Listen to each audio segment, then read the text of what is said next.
वाला आलिह मुजतबा। कलाम के शुरू में जो वाव आती है उसे वाव इस्तीनाफिया कहते हैं। वस्सलात में ये जो वाव है फिर कौन सी हुई? अगला कायदा आपने पहले पढ़ा हुआ है और कितनी मतलब मैंने आपको याद करा दिया। कलाम के शुरू में मारफा है, उसके बाद जार मजरूर, और जार मजरूर का मुतअल्लिक लफ्जों में मौजूद ना हो। मारफा को मुब्तदा बनाते, जार मजरूर को मुतअल्लिक करके खबर बनाते। जी ये कायदा अल्हम्दुलिल्लाह में भी है, ये कायदा अत्तहियातु लिल्लाह में भी है, ये कायदा अस्सलामु अलैकुम में भी है, ये कायदा उलाइका अला हुदम में भी है, और ये कायदा अस्सलातु अला सय्यिदिल अंबिया में भी है, ये कायदा अस्सलामु अलैका में भी है। जितनी मैंने मिसालें पढ़ी सब के अंदर पहले मारफा है और कलाम का आगाज है, उसके बाद जार मजरूर है, जार मजरूर का मुतअल्लिक लफ्ज में मौजूद नहीं है, लिहाजा मारफा को मुब्तदा बनाएंगे, जार मजरूर को मुतअल्लिक करके खबर बनाएंगे। अस्सलातु मुब्तदा, अला हरफे जार, सय्यिदुल अंबिया में पहले कायदा वो लगता है जो हमने बिस्मिल्लाह में पढ़ा था। पहला नकिरा, दूसरा पक्का कायदा है मुजाविजा। लफ्ज़ सय्यिद नकरा है, अल अंबिया मारफा है, लिहाजा सय्यिद आगे की तरफ क्या हुआ? अल अंबिया पीछे वाले का क्या हुआ? जी अगला कायदा ये सर वाले जो पहले है जो नवे है उनके लिए नवा।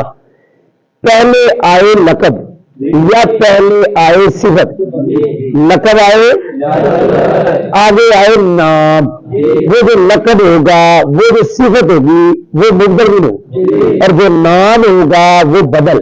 आपने सुना नहीं, लकब आए आगे नाम, मुबदल भी बदल, पहले सिफत आए आगे नाम, मुबदल भी बदल।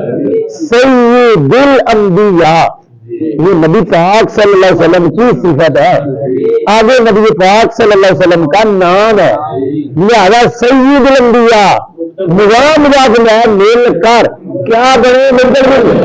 पहले मैंने आपको बता दिया, पहले सिफत आए आगे नाम, मुबदल भी बदल, पहले लक़ब आए आगे नाम, मुबदल भी बदल।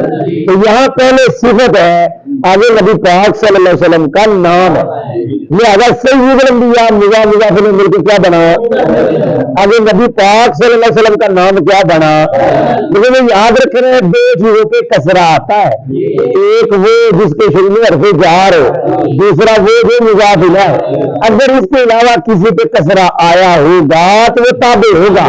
नबी पाक सल्लल्लाहु अलैहि वसल्लम के नाम मुहम्मद दिन के नीचे कसरा है, न इसके शुरू में हरफ़े जार है, न ये मुजाफ इलैह है। क्योंकि मुजाफ इलैह बनाएंगे तो अल अंबिया मुजाफ होगा, अल अंबिया मुजाफ हो नहीं सकता, लिहाजा ये कसरा न हरफ़े जार की वजह से है न मुजाफ इलैह होने की वजह से है। फिर ये कसरा क्यों है? ताबे, और ताबे की कौन सी किस्म है? बदल। बदल क्यों बनाया? पहले सिफत फिर नाम, तो सिफत क्या बनती है? मुबदल, और नाम क्या बनते? आगे है अल मुस्तफा, ये क्या भी हमने पढ़ा, बिस्मिल्लाह, आगे था अर रहमान। अब अल मुस्तफा ये इसमें मकसूरा है, वो 13वीं किस्म इसमें मुतमक्किन की, इसका इराद तकदीरी है। अल मुस्तफा का इराद कौन सा? ये बाद में पढ़ते, पहले ये पढ़ते नबी पाक सल्लल्लाहु अलैहि वसल्लम का नाम मोहम्मद मारफा, अल मुस्तफा भी मारफा, दो मारफा इकट्ठे आए अक्सर तौर पे क्या बनते? नबी पाक सल्लल्लाहु अलैहि वसल्लम का नाम पीछे के लिए बदल और आगे के लिए मौसूफ। अल मुस्तफा क्या बन गए? सिफत, मौसूफ सिफत मिल कर बदल। याद है? आगे जा रहे फिर पढ़ाता हूं। आगे वाला आलिल मुजतबा, ये मैंने कल भी बताया हुरूफ़े आतफा 10 है, उनके बाद जो आता है उसे मातूफ कहते हैं। हुरूफ़े आतफा के बाद जो है تو ظاہر سے آتفا میں سے ہے، لہذا اس کے بعد جو آ رہا ہے علی آلہ المجتبی، وہ کیا بنے گا؟ معطوف۔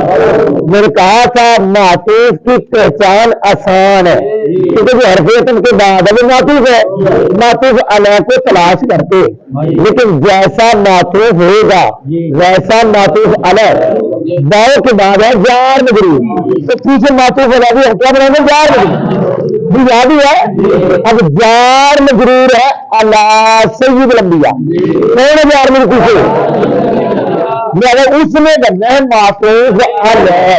اب میں ترکیب کر کے میرے ساتھ آپ نے بولنا الصلاۃ علی سید الانبیاء، مضاف مل کر نبی پاک صلی اللہ علیہ وسلم کا نام آگے کے لیے المصطفیٰ، موصوف صفت مل کر بدل مل کر علی جار کا مجرور، جار مجرور مل کر علی عربی۔ اگر کل پر سے بتایا تھا اسم کے ساتھ آنے والی ضمیر ہمیشہ مجرور متصل، اور اسم کے ساتھ ضمیر آ جائے بعد میں معرفہ آ جائے، اسم کے ساتھ یہ قاعدہ اکثریہ ہے، اسم مضاف مضاف اور ضمیر مضاف ہے، یہ مضاف مضاف مل کے موصوف اور معرفہ کیا بنتا ہے؟ اور آگے میں کہتا ہوں یہ مطلب مضاف مضاف مل کے کیا بنتا ہے؟ موصوف، اور بعد والا معرفہ کیا بنتا ہے؟ اس کی مثالیں بھی بہت ہے، کوئی نہیں سمجھے؟ قمیصی ھذا، یہ ھذا قمیصی کی صفت ہے، سبحان ربی العظیم، یہ العظیم ربی کی صفت ہے، سبحان ربی الاعلی، یہ اعلی ربی کی صفت ہے۔ یہ سمجھ نہیں آئی کہ نہیں آئی؟ حرف عطف علی حرف اعلی، موصوف صفت مل کر علی جار کا جار مجرور مل کے کیا بنے؟ اب اگلا کیا بنے؟ آپ کو پڑھایا ہوا ہے معطوف علی جار مجرور اور معطوف جار مجرور، تو یہ کسی کو کیا ہوتے ہیں؟ متعلق۔ اب معطوف علی اپنے معطوف سے مل کر ظرف مستقر متعلق ہوئے نازلہ کے مطلب کس کے متعلق ہوئے؟ نازلۃ کے اندر ہی ازمیر کا فاعل، نازلۃ اپنے فاعل اور متعلق سے مل کر شبہ جملہ اسمیہ ہو کر الصلاۃ مبتدا کی خبر، مبتدا اپنی خبر سے مل کر جملہ اسمیہ خبریہ لفظاً اور جملہ اسمیہ انشائیہ معنن ہوا۔